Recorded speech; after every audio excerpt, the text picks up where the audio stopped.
yeah, you already know. Turn it up, lean back, feel the breeze. Late night truths drifting through the trees. It's for the culture, by the culture. Braylon got the soul to show ya. Breaking it down, lifting it higher. Feel the rhythm, spark the fire. Headlines flip with a soulful twist. Behind the scenes where the magic sits. It's the heartbeat of the now and the then, where the story starts and never ends. Tune in, lean and feel the groove. Every moment, a vibe you can't lose. It's for the culture, by the culture. Braylon got the soul to show you. Breaking it down, lifting it higher. Feel the rhythm, spark the fire.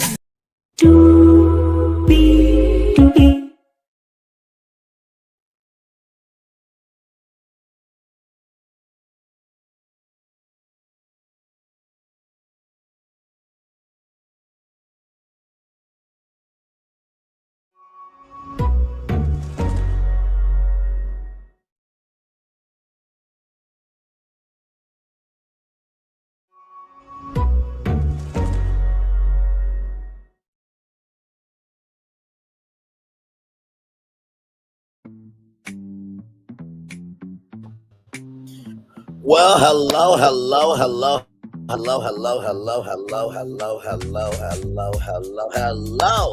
You. Welcome into another edition of Brainley's virtual tour live. Glad to have all of you here. It's April Fool's Day, but this tour, and this stream is not a joke. Oh, no. But before we get to Melody, Cherie Rogers, and Nick Cannon, we have another M to talk about, Megan Thee Stallion. As you know, we always reflect where the culture is from this space right here and right now. And for those of you who don't know, we talked about this morning that Megan Thee Stallion had to be pulled mid-show from Moulin Rouge, and there's an update. We're going to get to that update, and then we are going to have that conversation about Nick Cannon and Melody Cherie Rogers. So with that being said, let's get to it. Higher is waiting, low is available, but either way, we got to go on tour. Yes, indeed, we do. Let me take down this iconic intro here. You see that virtual tour background? Yes, you do. You hear that virtual tour music? Yes, you do. And then there is, hey, everybody. So I got the update while I was at work. So we're going to get to that update because I know there's a lot of Megan fans that are worried, that are concerned, and that are praying for Megan to be okay. Let's get to that, and then we'll get to that conversation with Nick Cannon and Melody Cherie Rogers. Here we go, everybody. Hey, Axel, welcome in. Glad to have you here.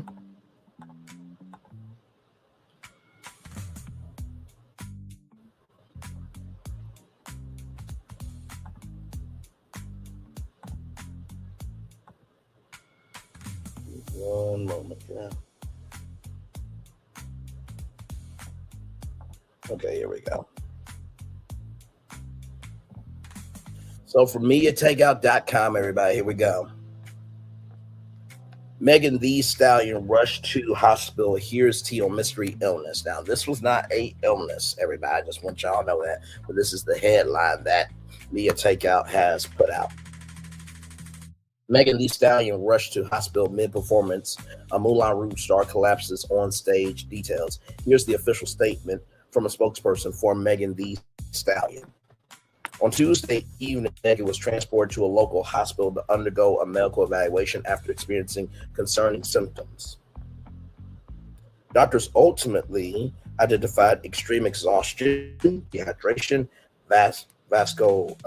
vasoconstriction, and low metabolic levels as the cause of her symptoms. Megan has since been treated, discharged, and is now resting. She has been treated, discharged, and now is resting.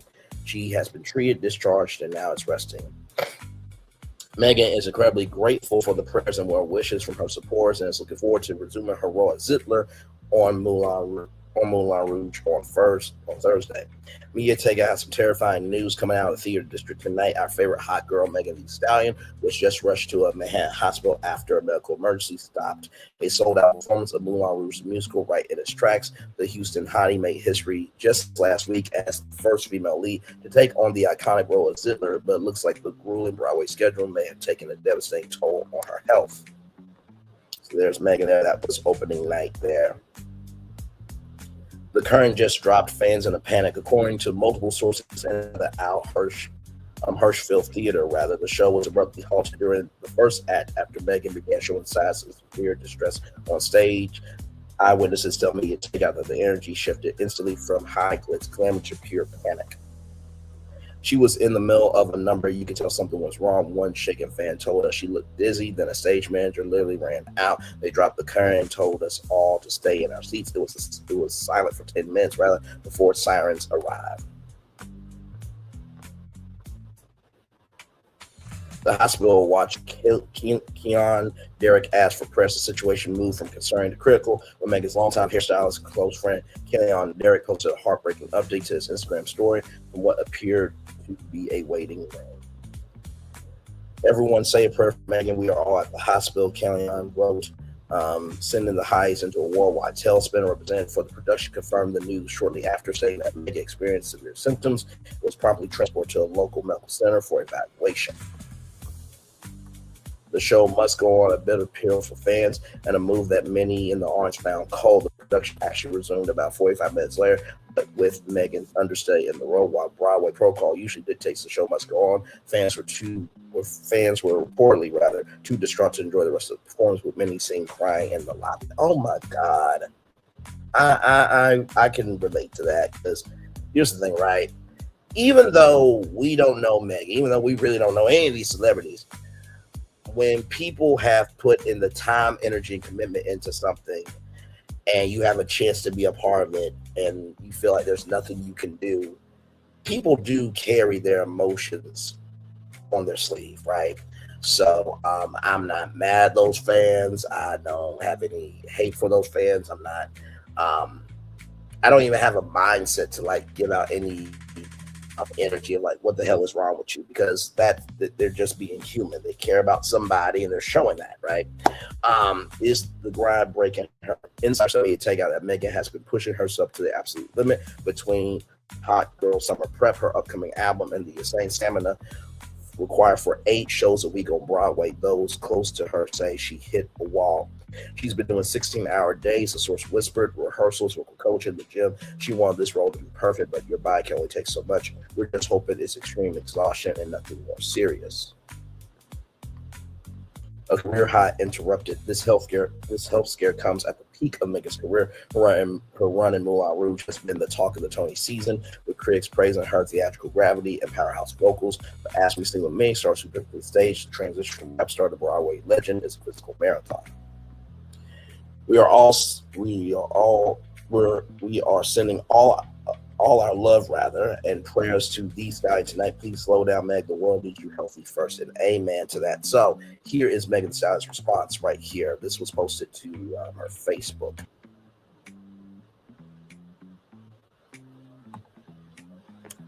Right here. Last night was a real wake-up call for me. I've been pushing myself past my limits lately, running on empty, and my body finally said enough. It honestly scared me. I thought I was going to faint on stage. I really tried to push through my performance, but I just couldn't. Highs, I want to be real with y'all because you mean everything to me. I hate letting y'all down with the sad face emoji. I just need one day to rest and take care of myself the way I should have been. I'll be right back on that stage Thursday, stronger, clearer, and ready to give you 100% the way you deserve. Thank you for always riding with me and loving me through everything. The Megan Thee Stallion, So glad that she is A-okay. That can be tragic on anybody's body. Okay, so yes, indeed. Now, I'm gonna play this Chicas Diversas Tequila, and then we're gonna come back because this conversation, I'm just gonna say this right now. This conversation that we're about to have, There is nobody that's going to have the capacity, capability, comprehension of the brain cells to form a brain to understand the weight of this conversation, to understand the magnitude of why this conversation needs to be had, and to be able to execute the assignment. We'll be back right after this. We are live on tour. Like, comment, share, subscribe. We'll be back right after this. Roll. Where are the girls that like to have fun? Chicas. Where are the girls that like to have fun? Chicas. Where are the girls that like to have fun?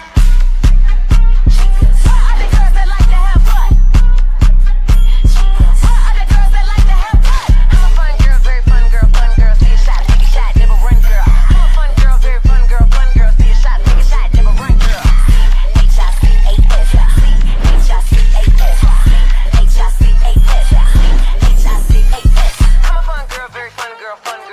Take a shot, never run, girl. I'm a fun girl, very fun girl, see a shot, take a shot, never run, girl.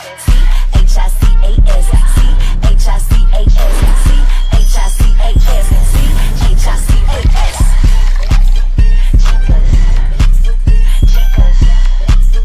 Chicas, divertidas. Where are the girls that like to have fun? Chicas. Well, we're a good gang of people that like to have fun. Welcome back into Brainley's Virtual Tour Live. So let me go on the big screen, because I truly believe that the best way to show love is to be honest, true, and sincere. Now, somebody said we need to pick our battles. Now, it's funny that after that conversation, T-Boz came out in an unaired interview from a radio station or some platform and said my team, my bandmate, my team member voted for him. But silence on the follow-up. A real content creator, a real journalist, a real artist is about accountability, integrity, and responsibility. But hey, everybody got the right to move the way they want to. Now, I said that this conversation is going to be from a media point of view, a cultural point of view, and a relational point of view. So with that being said, I just want to bless this tour, this live stream, and this show with a word from a bishop. Let's get to it.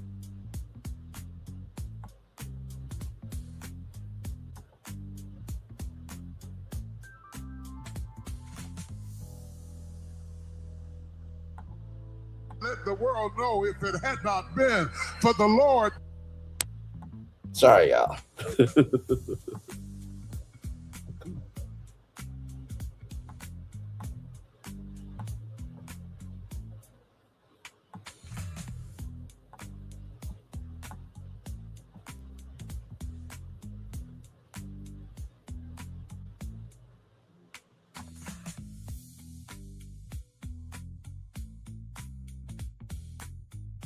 Now, I told Bishop Jakes to be on time for this.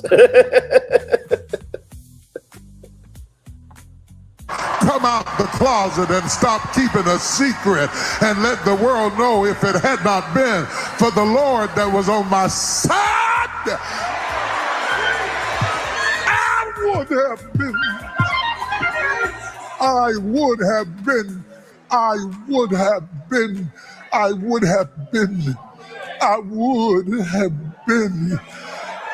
swallowed up. Have you ever been swallowed up?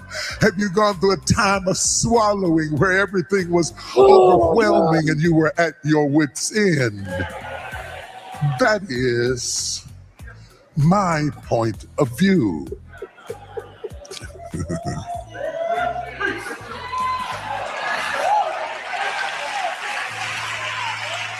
Because my point of view in the Easter story is relational. Let's have a relational conversation about Nick Cannon and Melody Cherie Rogers. Here we go, everybody. And like I said, I give love, grace, and space to everybody. But within that love, grace, and space, I also say what needs to be said. And sometimes it's the quiet part turned all the way up. But just know, sound equals purpose. Noise equals attention. This is coming from a space of sound, a space of concern, but most of all, a space of intellectually wanting to really be about, can we call people out so we can call them up to be better, because we know that there is more to come than what has been. Let's get to it.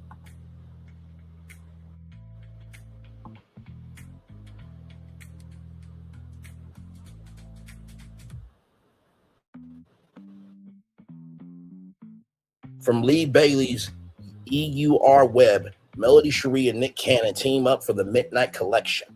Here we go.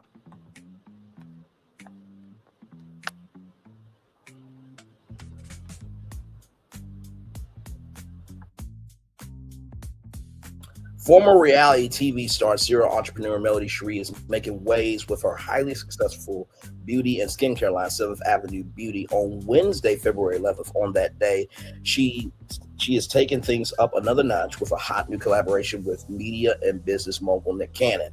The Midnight Collection, where Southern Belle meets West Coast Cool, is a collaboration stemming from Melody's background as a Southern Belle raised on grace, hospitality, and the kind of elegance that resides in your bones, not just your closet. Nick Cannon, on the other hand, represents the West Coast through and through. However, his roots, they run deep in the South. The two connected and realized right away the magic in blending Southern sophistication with West Coast confidence. The result is the Midnight Collection, magic in a bottle that pays homage to where you're from while building where you're going.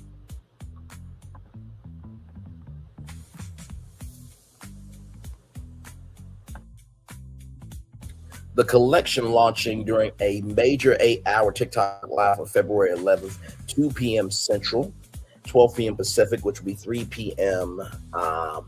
East Coast time, and 11 a.m. Mountain Standard Time, featured luxury perfume body oils for men and the Midnight Soap Collection, luxury soaps that will transform daily rituals into an experience. Let's keep going.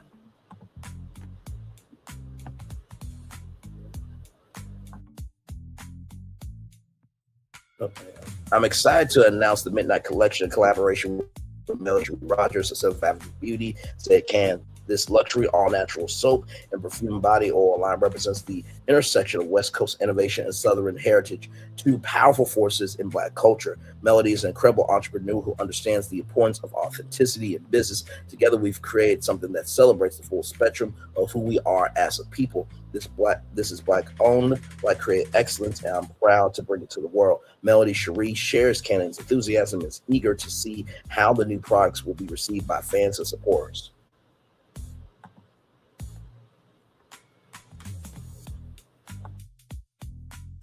It's first core Universal year one. I literally am blessed to collaborate with Nick Cannon. He successfully built a billion-dollar empire and has shown us all that his business acumen is undefeated. And with hard work and dedication, you become unstoppable. Reality TV showed one version of my life, the drama, the struggles, the public battles. This collaboration shows another version, the strategist, the entrepreneur, the woman who turned pain into empire. The Midnight Collection is my statement. I'm not defined by what I survived. I'm defined by what I'm building, and I'm just getting started.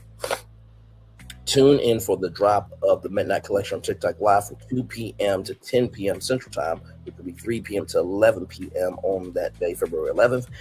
For more information to stay abreast of all things 7th Avenue Beauty, visit 7theavenuebeauty.net and follow Melody Cherie on Instagram at Melody Cherie or TikTok at Melody Cherie 11. So that was the launch of the collection. Now, very recently, I was about to say recently, but very recently, Nick Cannon did an interview with Amber Rose, and we're going to break this all the way down. And I want you to keep in mind, I'm not defined by what I'm building. I'm defined by what I'm building, rather. I'm just getting started. I'm defined by what I'm building. I'm just getting started. I'm defined by what I'm building. I'm just getting started. I want you to keep that statement right here, because that statement is going to drive this tour, this show, and this live stream tonight. Here we go.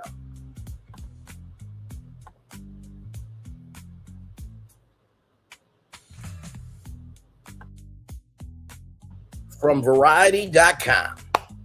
Nick Cannon calls the Democrat Party the party of the Triple K and says, I uck with the president.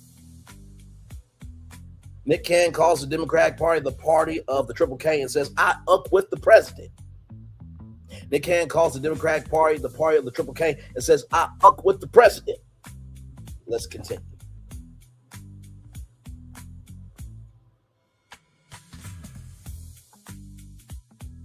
Nick Cannon let his politics be known on a recent episode of his web talk show, Big Drive via TMZ. We will play that clip here in just a minute, during which he called the Democrat Party the party of the Triple K after his guest model, Amber Rose.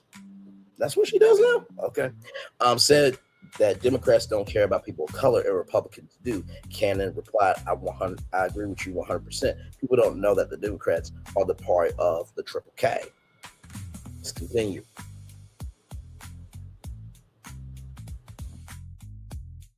People don't know that the Republicans are the party that freed the slaves. I mean, both of you and I have some conservative views. You're just a little bit more outspoken than I am. And honestly, I don't subscribe to either party. I rock with W.E. Du Bois when he said there's no such thing as two parties, just one evil party with two different names.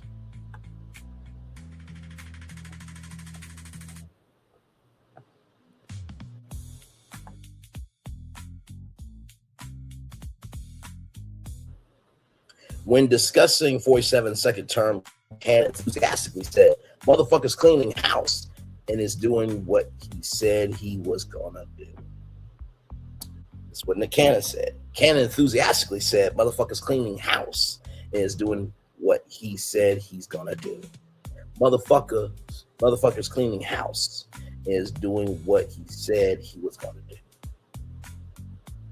Remember that quote. Remember that quote. I'm defined by what I'm building. I'm just getting started. I'm defined by what I'm building. I'm just getting started. I'm defined by what I'm building. I'm just getting started. Like I said, this conversation is from a media point of view, a cultural point of view, and a relational point of view. Okay? Let's keep going.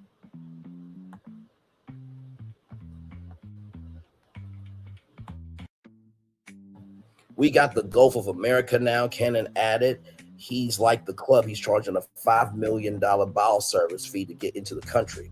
While factions of the Democratic Party were responsible for the rise of the Triple K right after the Civil War, it's not widely believed that the entirety of the party endorsed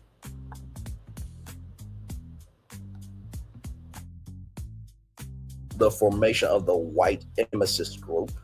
Cannon was partially right about the history of Republicans. The party was founded in the early 50s by anti-slavery activists.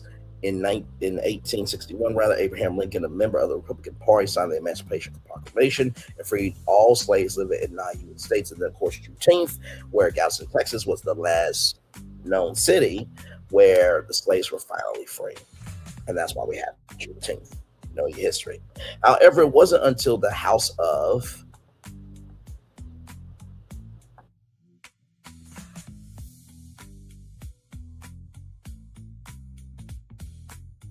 Representatives.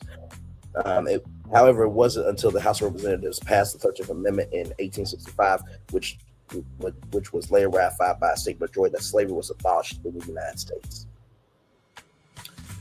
Like that quote said from Melody Cherie, I'm defined by what I'm building. I'm just getting started. I'm defined by what I'm building. I'm just getting started. I'm defined by what I'm building. I'm just getting started. Keep that quote right up here.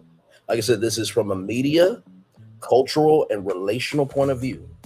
I'm actually giving Melody a lot of love, grace, and space here. Like I said, I'm having the conversation here because I know it's not going to happen anywhere else, because I'm going to take you from A to Z on why the weight, the magnitude, and the frequency of this needs to matter to Melody Cherie. Let's keep going.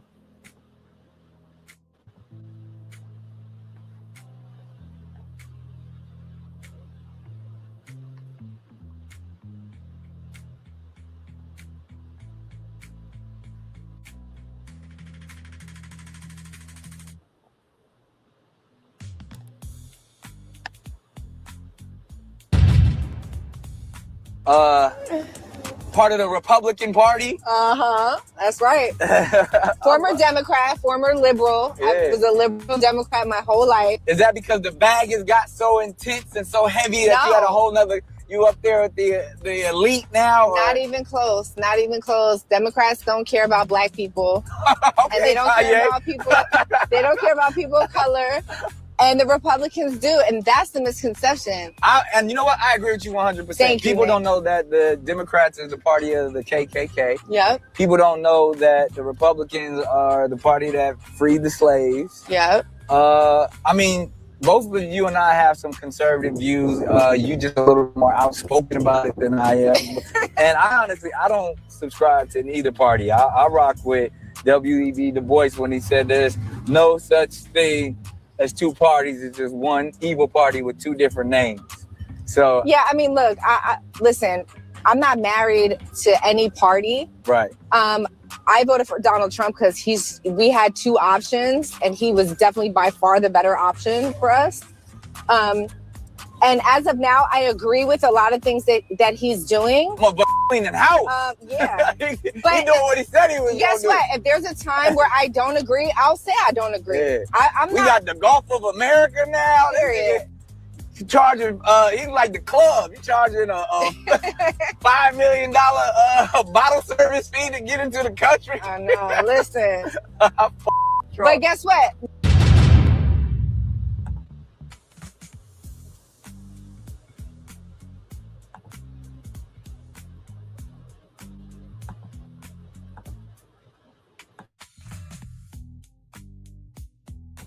I wanted that whole clip to play to have how many children that are all black in some shape, form, or fashion, because we know that he is from the dark chocolate to the caramel, right? To have all those children, to have people like myself and many other 90s kids watch them on Nickelodeon, from All That, the youngest cast member ever to be on All That, the Nick Cannon Show, chairman of Team Nick, everything in between. I think sometimes people think that because they are here, right, that they can never be brought down, be leveled, and have to be handled for what they say. What do I always say? Princes and princesses do anything for attention. Kings and queens do something for a purpose. Let's continue the conversation.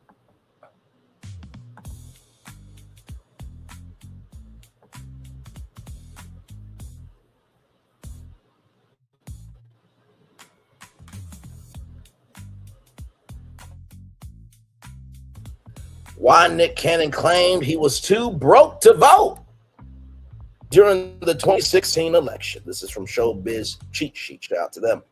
Nick Cannon has stirred headlines with a new wave of outspoken political commentary in 2026. During a recent episode of his web series, The Big Drive, Cannon emphasized that he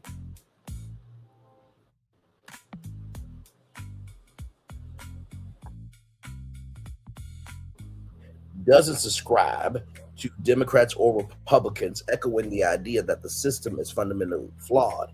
And he simultaneously declared, I uck with the president. I uck with the president. I uck with the president. That's what Nick Cannon said.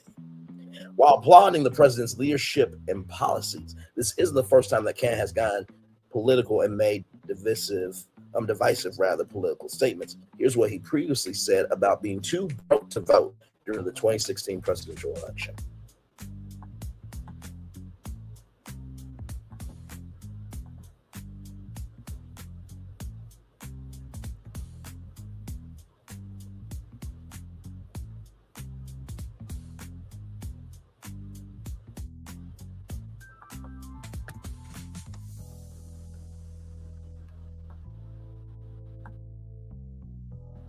Nick Cannon previously said he's too broke to vote during the 2016 presidential election.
Sorry, everybody. That was my sister. Love her very much.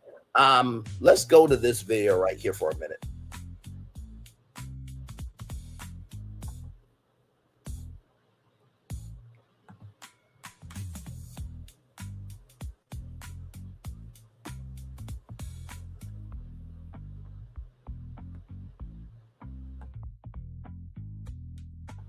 In the music video, Too Broke to Vote, Nick Cannon expresses deep illusionment with the American political and economic system. Through his lyrics, he critiques the lack of genuine representation and the struggles of everyday people, arguing that the system is designed to favor the wealthy while ignoring the needs of the marginalized. Key themes and criticisms highlight in the video.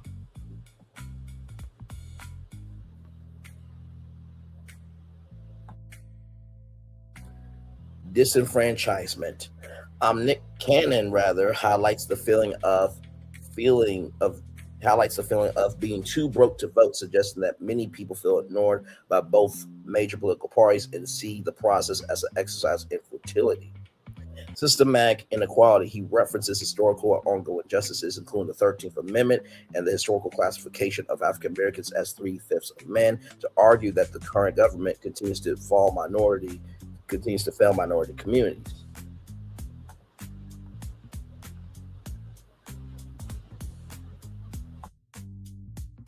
Economic struggle. Cannon emphasizes that his primary concern is financial survival rather than political pageantry, criticizing how politicians prioritize wars over feeding the homeless.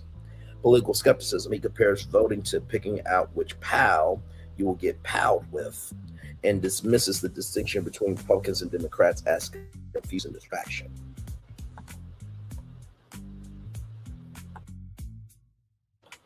Proposed solution. Ultimately, Cannon suggests that the political system is beyond repair through standard means. He concludes by proposing a radical approach, returning the country to its original owners, the Native Americans.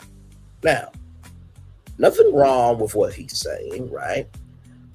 This was Native Americans' land first. That's why a lot of people don't celebrate Thanksgiving. They celebrate Indigenous Day, right? I think the problem is that when you say that you're too broke to vote, but you are in a position where problems become inconveniences, but your fan base, your consumer base, and the demographics of who you're trying to reach, they can't afford to be broke to vote. You may think it's political pageantry, but not caring about who we vote for has led to what you fuck with. Not caring about who we vote for has led to who you fuck with.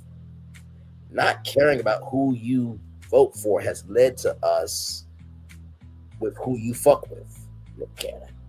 Let's keep going. Like I said, this is a very media, cultural, and relational show, live stream, and tour. Let's keep going.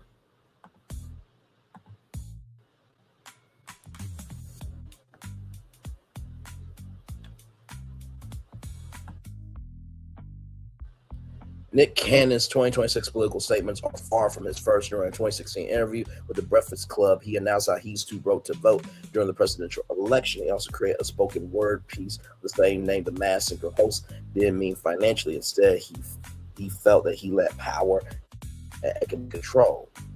Cannon argued that voting for the next U.S. president doesn't fix deeper structural inequality. Cannon echoed these ideas during an interview with Nicholas Ballsy in Washington, D.C.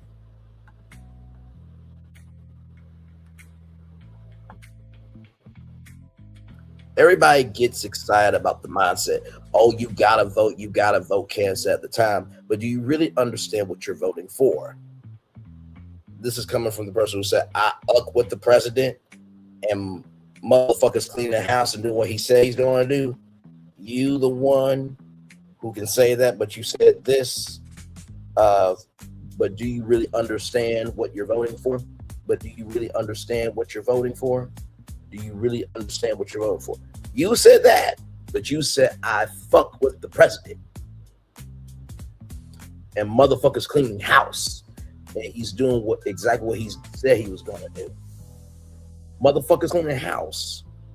And he's doing exactly what he's going to said. Is doing exactly what he said he's going to do, right? That's what you said. But you said, do you really understand what you're voting for? But you fuck with the president. Like I said, this is a very media, cultural, and relational show tour live stream. Let's keep going. Especially when it's on the executive level. I'm a strong believer in making sure that you embrace your community. Very, very, very interesting. And you start that process there, educating yourself on what the policy is in your own community that affects you directly. But I think a lot of times we get caught up in the election years when it comes to the pageantry of who the president is going to be. Cannon knows that when he talks to people regularly, when you talk to people regularly, do you mean people like me? Or do you mean people like Kevin Hart? Because the struggles I face and the struggles that Kevin Hart faces are completely different phases. Are you talking to a mom that has to work 3 jobs and understanding that struggle and figuring out how to utilize that to help the community? Or are you talking to Melody about what she's struggling through? Like I said, it's a very media, cultural, and relational live stream show and tour. Let's keep going. Okay. You heard the sentiment of, I'm not worried about voting. I'm worried about getting a job.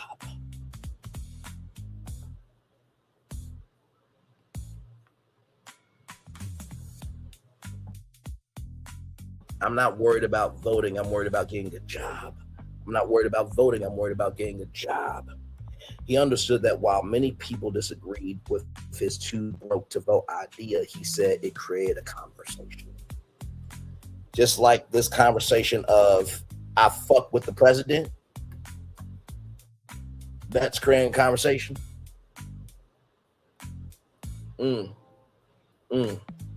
But do you understand who you're voting for, especially at the executive level? This is what you said. I'm just utilizing your words, bro. That's all I'm doing. That's all I'm doing.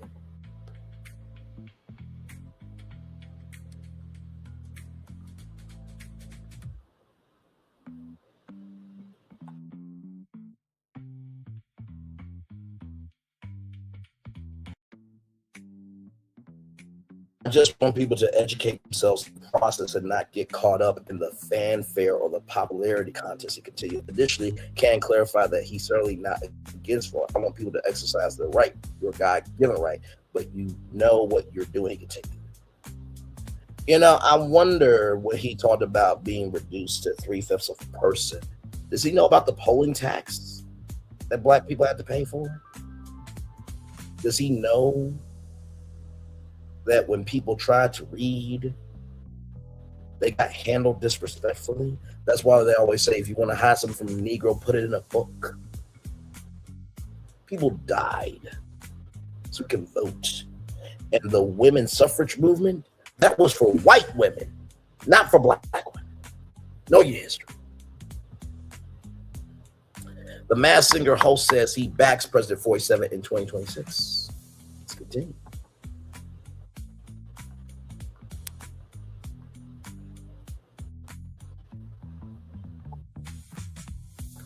In 2026, Nick Cannon sparked fresh controversy after sitting down with Amber Rose on his web series, The Big Drive, where the conversation quickly turned political and unexpectedly pro-47. During the candid exchange, Cannon, who has long claimed he doesn't align with either party, agreed with Rose's criticism of the Democrats. Democrats don't care about black people. They don't care about people of color, and Republicans do. And that's the misconception, Rose said. I agree with you 100%, Cannon noted. People don't know that the Democrats are the party of the Triple K.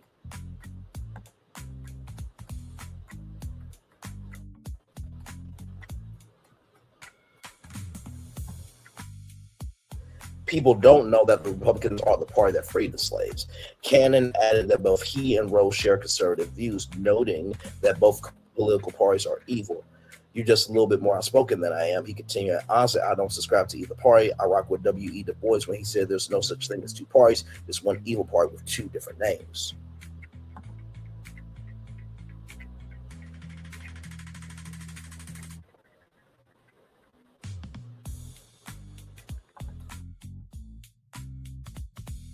And praised 47. We got the Gulf of America now. The comedian continued. 47 is like a club. He's charging a $5 million bottle service fee to get into the country. I uck with the president. I uck with the president. I uck with the president. Sir, if you, I, and everybody else who is black and minority were kicked out of the country, do you know that you would have to pay that $5 million bottle service fee to get back into the country, Nick Cannon? Let me say that two more times. Do you know that if myself, you, Melody Cherie, and everybody who's a black and minority were kicked out of this country right now, we would be immigrants, and you and I and Melody and everybody else will have to pay a $5 million bottle service fee? One more time for the one more time, because I don't think y'all get it.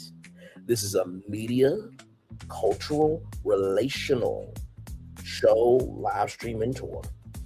If I, you, Melody Cherie, and everybody else who was a black and minority got kicked out the country and we had to go through immigration for citizenship, even though all of us are U.S. citizens, you, Melody, me, everybody would be paying that $5 million bottle service fee. But you fuck with the president. You fuck with the president. You fuck with the president, right?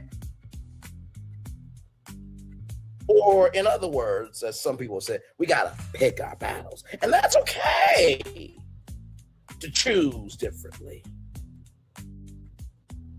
You know, some people really ride the fence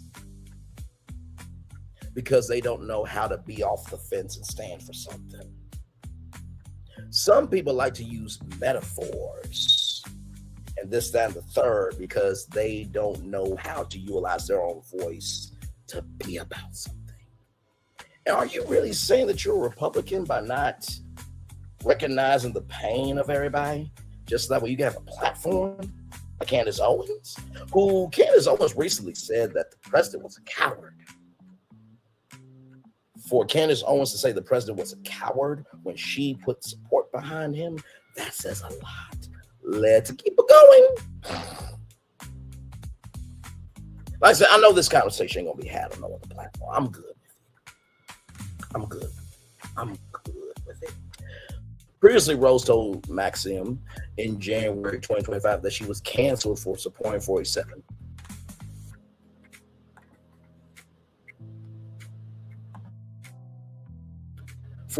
His supporters don't care if you're black, white, gay, or straight. No, that's not true. He cares if you have power and cultural capital. Because if he can take from you, he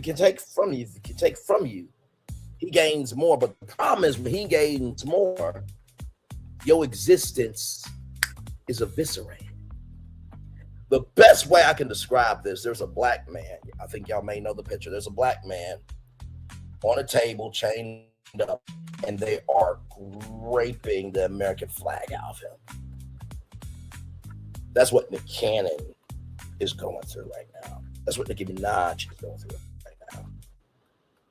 That's what Amber Rose is going through right now. That's what Chili's going through right now. That's what Kanye West is going through. That's what Waka Flocka Flame is going through right now. They're being great from the president of the United States for the cultural capital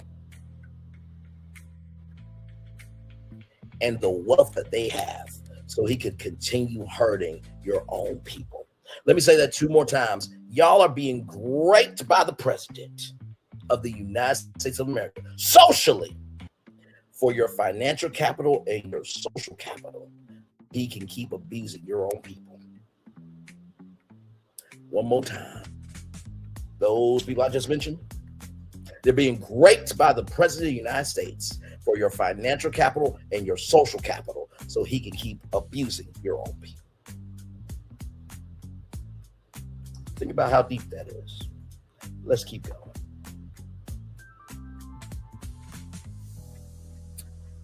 It's all love. These are my people. This is where I belong. He said during the election I was canceled. Now all the naysayers, they are quiet. They see he's already changed our country for the better. So Amber Rose, you have a daughter with Wiz Khalifa, right? If your daughter got powdered by ice in the middle of the day, would that be changing our country for the better? I don't think so. If your daughter got raped in the New York City dressing room like E. Jean Carroll did, would that be changing our country for the better?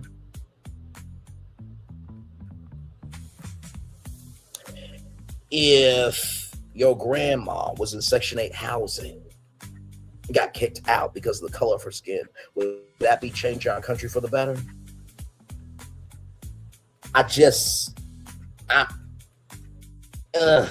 Let's continue.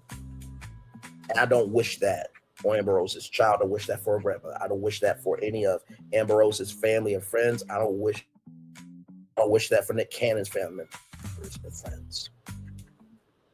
But we got to make it personal so we can understand the magnitude of the mental fortitude of the reason why some things allow to live, like the hellish energy we have, is because we don't be about being on purpose and say what needs to be said, do what needs to be done, and move it how we need to get to that heaven that we so much ask for. Let's keep going.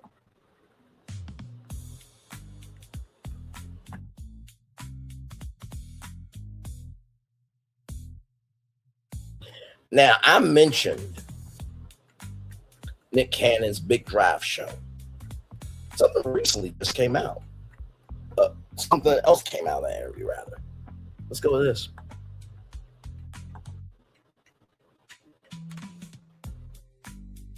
From MediaTakeout.com.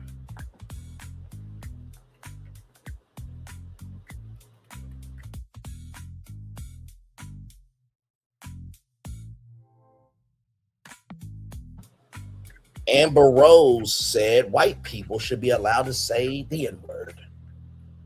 Amber Rose said white people should be allowed to say the N-word. Amber Rose said white people should be allowed to say the N-word. So does that mean a white person can say the N-word to your child or your children, Amber Rose? It's different when it hits home, doesn't it? Let's continue.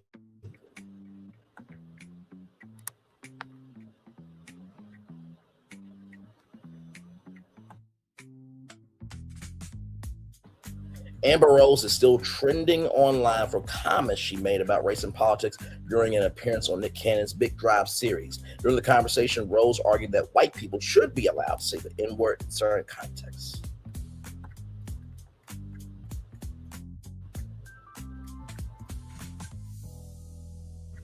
White people should be able to say N-A, Rose said, because when you really stop giving a fuck about being stupid, dumb-ass fucking words will stop killing each other. Hey, Janelle, boy, good to see you, my friend. I'm going to say that 2 more times. White people, this is Amber Rose words, right? White people should be able to say N-A, Rose said, because when you really stop giving a fuck about stupid, dumb-ass fucking words, we'll stop killing each other.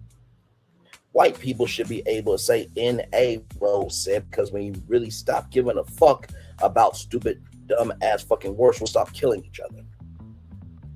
You know, Amber Rose, sometimes we kill each other by the behavior we move with, not just the pow.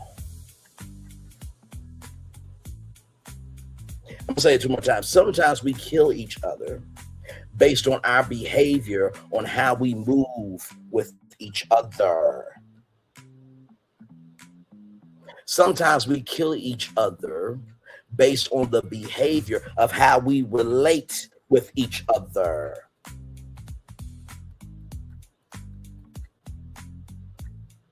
See, the problem with Amber Rose is she's a princess that will say anything for attention, not recognizing that this statement that she made now allows white people to call her children the N-word, her mother the N-word, her father the N-word, her grandmother, her grandpa, her sister, her brother, her niece, her cousins, her nephews.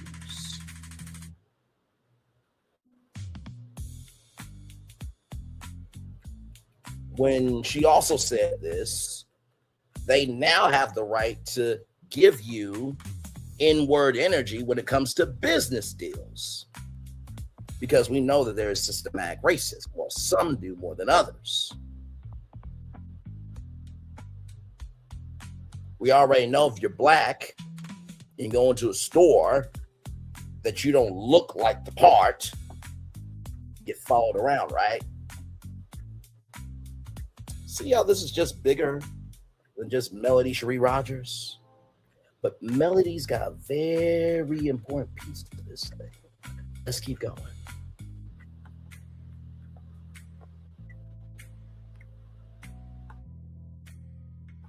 She continued by distinguishing between different uses of the word.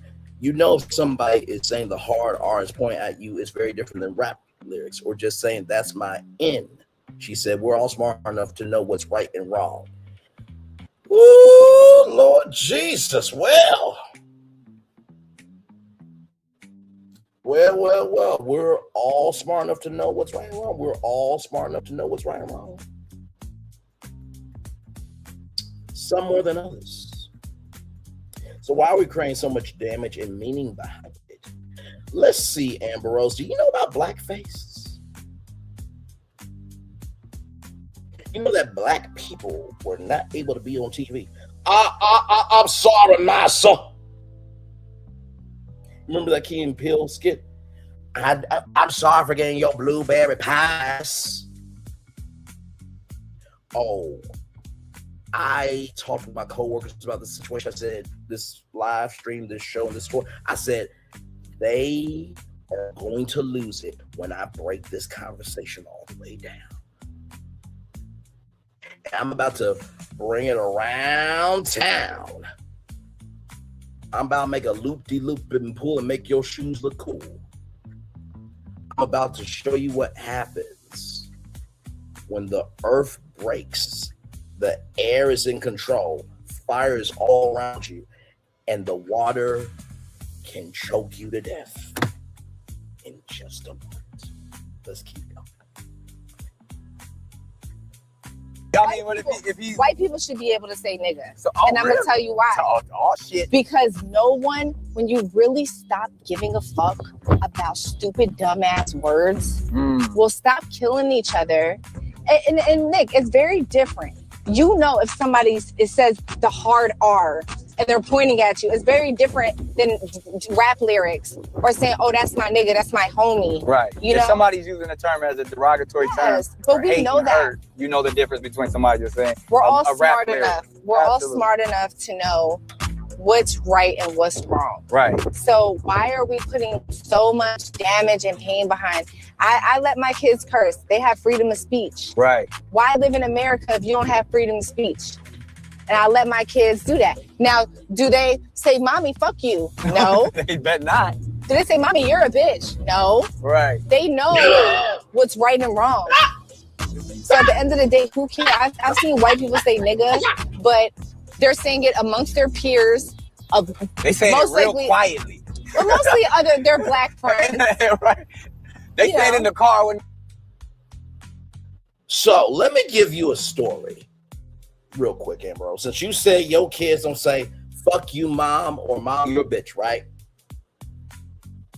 Kevin Hart's son was on punishment for a minute.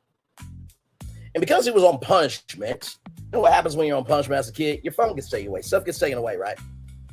Kevin Hart, either the password to the phone.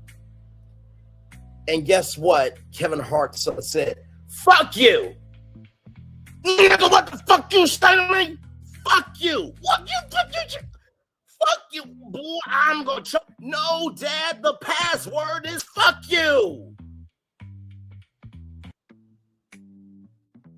That's a real story from Kevin Hart. You know that strategy? If you're mama's boy, you go your mama to get what you want because, you know, dad says no. If you're daddy's girl, you go with daddy because mommy said no. Kids are very intelligent. They're very witty and they're very clocked in. So while your kids may not say that, there's going to come a day where they're going to cross that line because you allowed the green light. Let's keep going.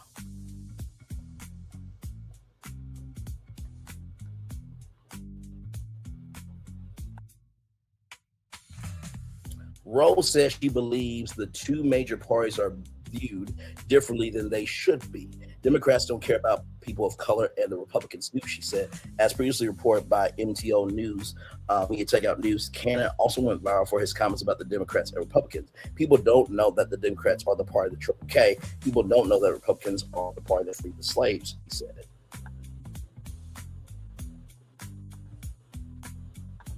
Cannon later praised 47, saying he fucks with the president. He fucks with the president. He fucks with the president. Adding, motherfuckers cleaning house and doing what he said he's going to do. Motherfuckers cleaning house and he's doing what he said he's going to do. Motherfuckers cleaning house and doing what he said he's going to do. I got one more video and then I'm about to bring it back around to Melody Cherie Rogers in just a minute.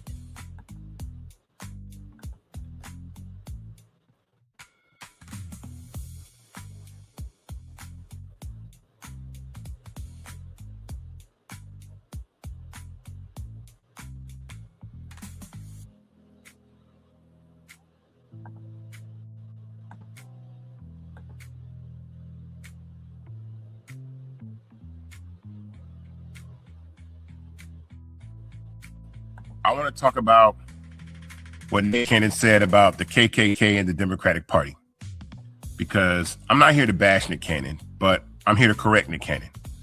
And Nick, I hope you received this very, very well. In the late 1800s, Southern Democrats were absolutely the party of the KKK, 100%. They believed in slavery.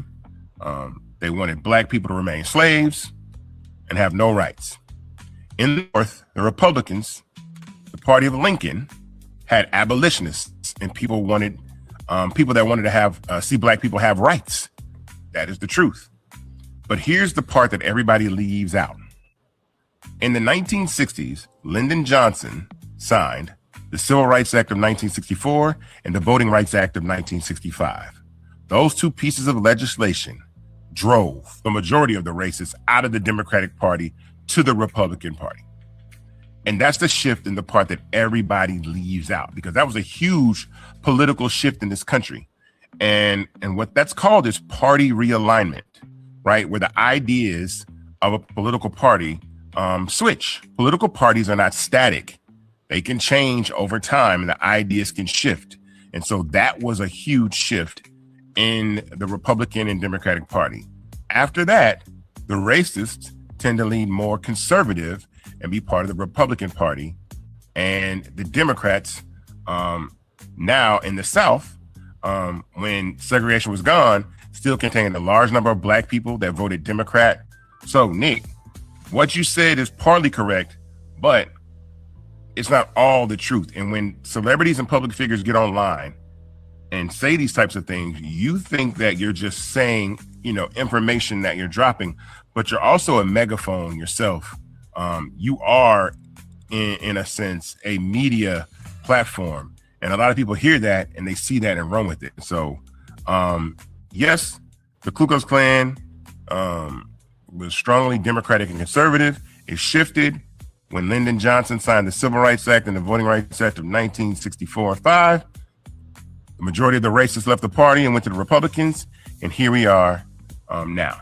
So please, guys, just continue to read everything, all the information. Don't take sound bites and just believe things for yourself. But yeah, we got to do better. Thank you, Isaac Hayes III, to you. Now, let's loop this thing back around to Melody Cherie Rogers. Melody, I got a question for you, gorgeous. And I know that there's some of your friends, some of them that you brought them to a music festival to hear you out. Some of them you brought to your home to interview.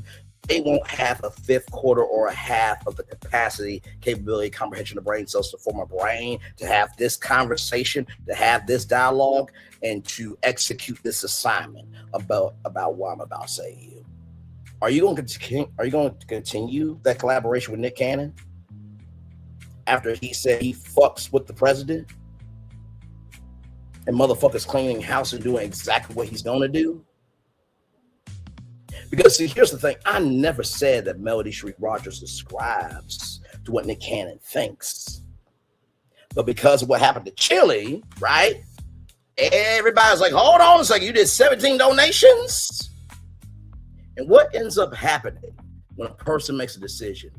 Everybody else, 6 degrees of separation, 6 degrees of bacon. You are guilty by association. So while you may not believe that, Melody Cherie, people have the right, not saying it's right, but people have the right to accuse you of being guilty by association.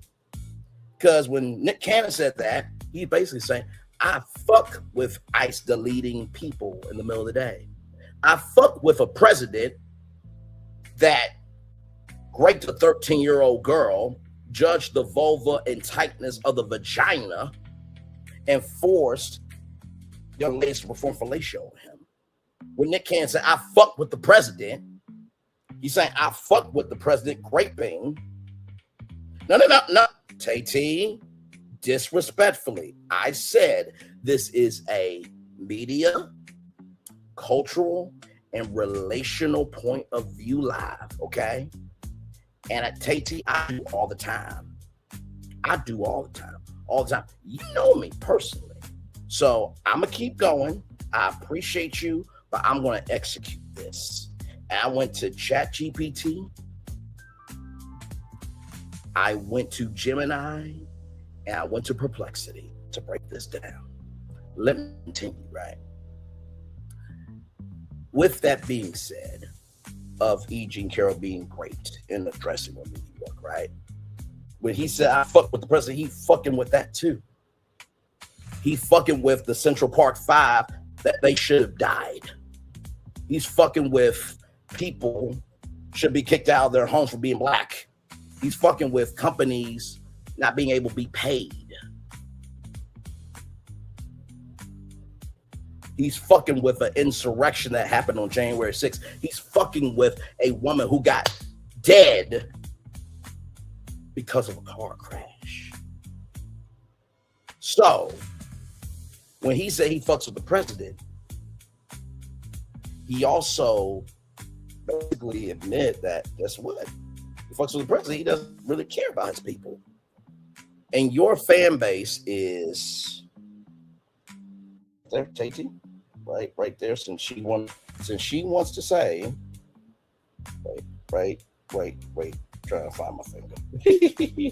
Where's my pen? My pen is right there. Okay, right there. Since TT tells me to worry about myself, TT gets some Mountain Dew, right?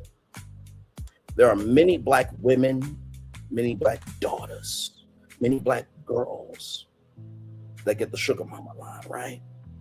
And see, this is why I mean by we gotta have a tough love conversation, because the conversation I'm having right now is what crisis communication team would have with Melody. I want Melody to win. But in the society we live in today, if you don't stand up for something, people will think that you're falling for anything. I don't believe that's Melody Cherie. I really don't. And that's why I'm leaving this comment up here, because TT, let me show you what I do. It's sad that you know me, so you should know how I move with my tours, how I move with my content, and how I move with how I speak. But let me show you what I do. Even though you know me, right? Okay. Give me a moment.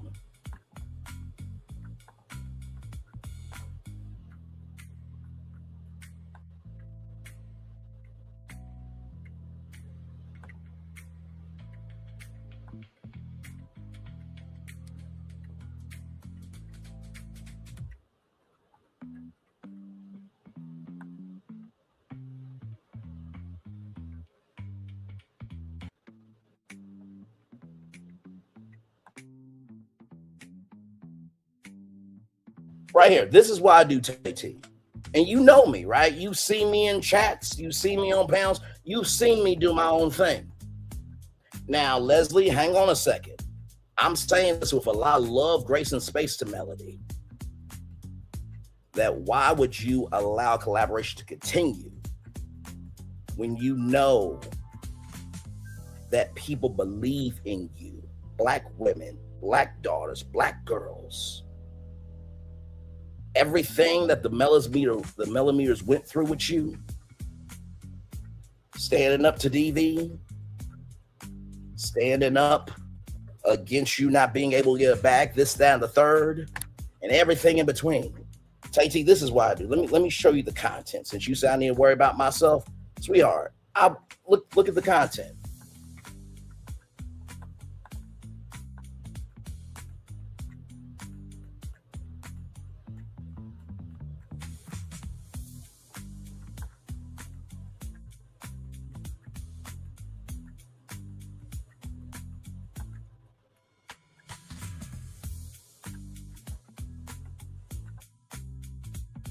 You know that live right there with those three boys, TT? Since you said I need to worry about myself, there was a 12-year-old girl raped in Florida.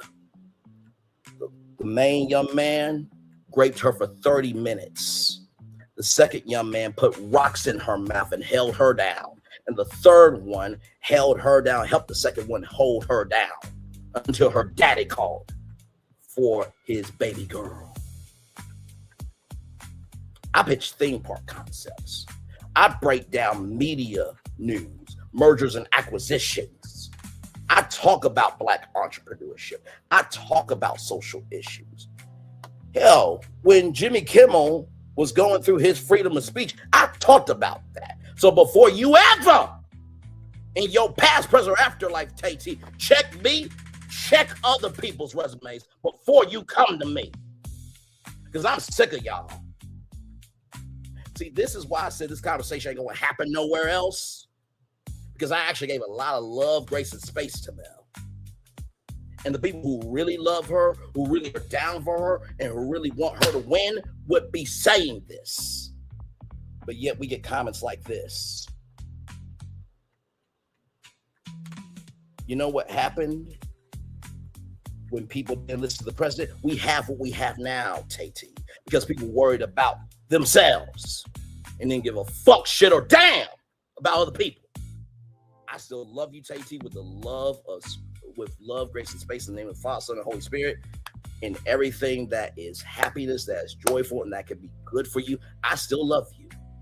We're just having a disagreement right now. But what I'm not going to ever disagree with, what I'm never going to move away from, and what I will never apologize for is giving a fuck about other people. Let's keep scrolling content since Tay-T said I need to worry about myself. Let's keep scrolling content.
As you can see, I'm still scrolling.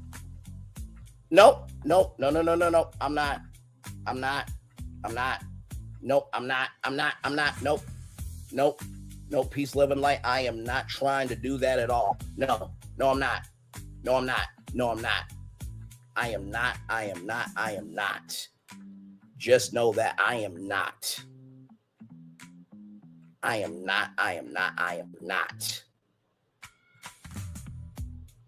not doing that. That's what we're not going to do. That's what we're not going to do. I am having a very civil, understandable, and very level-headed conversation. That we live in a society right now that doesn't want us virtually or physically. And I'm saying this to Mel because this could be an issue. I don't want Mel to fail. Never have. I think y'all tend to forget the 8-hour lives I did. I think y'all tend to forget how many times I was on panels defending Melody. I think y'all forget that I've always been on the side of right. But when you have Nick Cannon saying that, that's who you should be upset with. You should be upset with Nick Cannon for him saying that, not recognizing that partnership that he has, that could damage her brand. That's the real tape. But you know what? Let me just showcase what it is. And I am so good with this live because I know I'm coming from a very good place. I even said to Leslie Rooms, you do not have to not support Melody. Never said that. Never said that. Never have said that. Never will say that.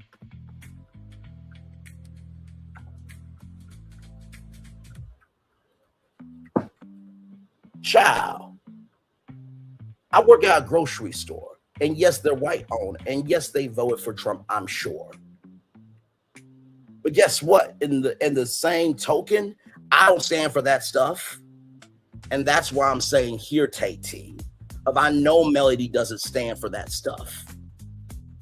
But we also know how the other side works, correct? We know that they will hate Mel, drag her, and flame her to any shape, form, or fashion just to see her lose, right? We know the hell that she's been through in court. So if anything, I'm trying to let Melody know just to pay attention. That's it. That's all. Not trying to disparage her brand, not trying to tarnish her brand. Peace, love, and life. Peace, love, and light. I'm going to tell you a story. One of the best stories that ever came out of that 7th Avenue Live on TikTok was when Branch International talked about her skin condition. And she cried on that live with Melody.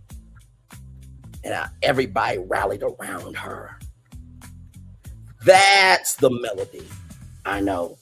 That's the melody you know. That's the melody that can change the world. There's plenty of other stories of how melody has helped people behind the scenes. Property preservation. It's plenty of people that have made their own entrepreneurial businesses. She's got a great highway to drive on, but I want her to win too. And sometimes wanting somebody to win is saying what needs to be said. But you know what? Let me just showcase some evidence. Because obviously, my tone, my tenor, and my fervor is not being heard because you guys are hearing what you want to hear. Okay? Because here's the thing. In business, when something like this happens, it does affect partnerships and relationships and how things move in terms of who invests in you. This is a bigger lesson here.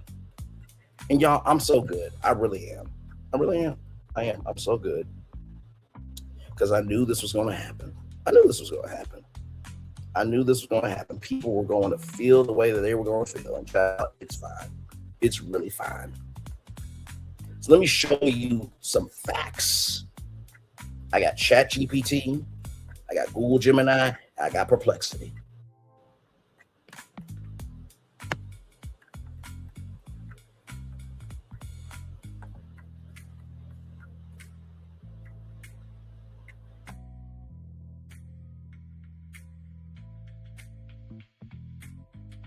Right here. This situation is delicate and multi-layered. Let's break it down across the 5 dimensions you mentioned: brand, cultural, social, brand, social, cultural, economic, and reputational. I'll consider both direct and indirect impacts. This is a game plan for Melody to win. Y'all may see it that way, okay? But let me ask you something. Let me ask you something. If you had a family member that said, I uck with this, right? But the person they uck with is hurting your child's way to get education. That's hurting your grandmother's way to get Section 8 housing. That's hurting somebody's way to be able to get financial capital. That's hurting somebody to get food stamps, right? Would you have the same energy for your family member that's in a position of power? That's where I'm going with this. Let's keep going. Let's keep going. Let's keep going. And by the way, I've never have said, don't support Mel. Not one time. Not one time. Not one time. I said to Leslie Williams, she can still support Melody because Melody is bigger than all of this. And from the responses that y'all are giving me, it seems like if y'all weren't Hollywood, y'all would not listen to a crisis communication team. It seems like to me that if y'all were in this situation, y'all wouldn't listen to y'all family and friends. It seems like it to me that if your community said, hey, listen, just pulling you by the coattail. Hey, see the situation. It look dangerous for you. I want you to win. Just some advice. It seems like to y'all, it is going to get somebody. Let's keep going.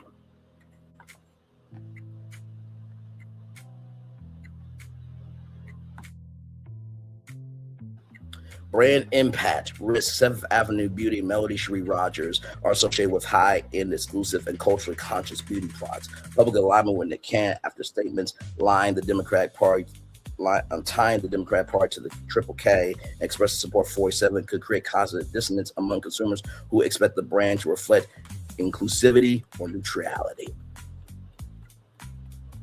Keep going. The effect, the brand can be perceived as politically or socially aligned with controversial views, even if indirectly. That's what, Tay-T, you see that? Even if indirectly. No,